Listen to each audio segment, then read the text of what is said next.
On this day in history, we're going to be talking about the Trans-Saharan Trade, also known as the caravan trade or the gold and salt trade.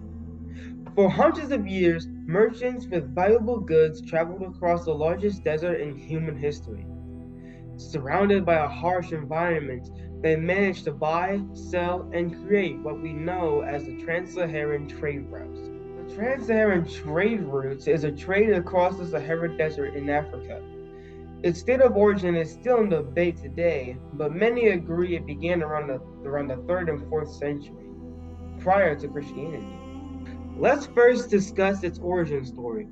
The people in North Africa had an abundance of salt, while West Africans had an abundance of gold. See the need? North needed gold, West needed salt. So the trade began. At first it was silent, and only what you could carry. There was no common language between the Berbers and the Africans. They were just bobbing their heads and raising hands to communicate. Trades were barter trades. I'll give you mine if you give me yours. Trade across the dangerous Sahara was based on the need of the commodities of gold and salt. There were no routes in the beginning, but they developed over time. The Berbers of the north were descendants of the pre-Arabs of North Africa. They financed the trade. They provided the capital and the markets for goods to be exchanged. There was just one problem. The merchants couldn't talk to one another. The Berbers turned to their descendants, who spoke like the Berbers but were nomadic and lived in and around Mali and Nigeria in West Africa. The Berbers employed them to act as guides and interpreters along the trade routes.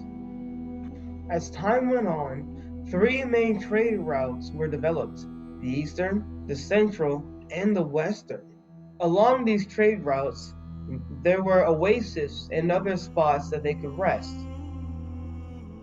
At some point in these little rest spots, the Africans began learning of Islam and Arabic. They saw camels being used as their horses. Then they saw the saddles on the camels.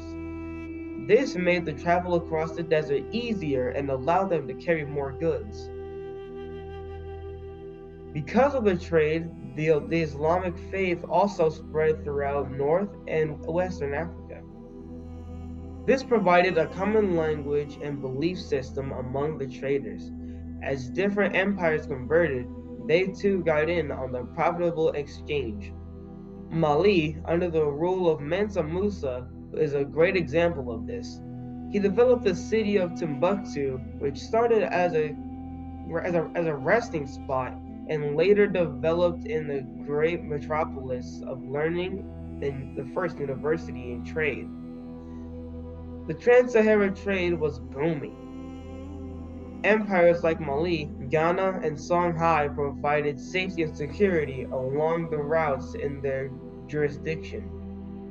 Now, things like gold, ivory, cocoa nuts like coffee, palm oil, and slaves from West Africa were traded with things like salt, sugar, olives, oil, and silk from the north.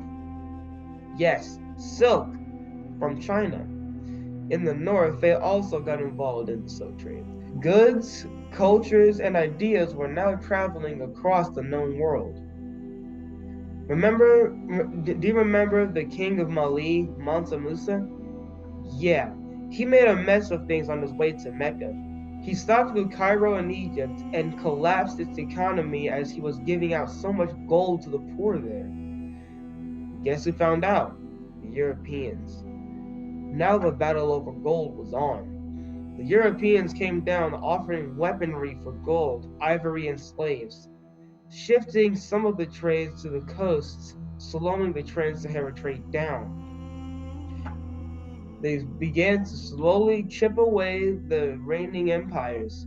So as political alliances changed, so did the trade. Well, that's going to do it for this day in history. I'm Frederick Montgomery. Happy history, everyone.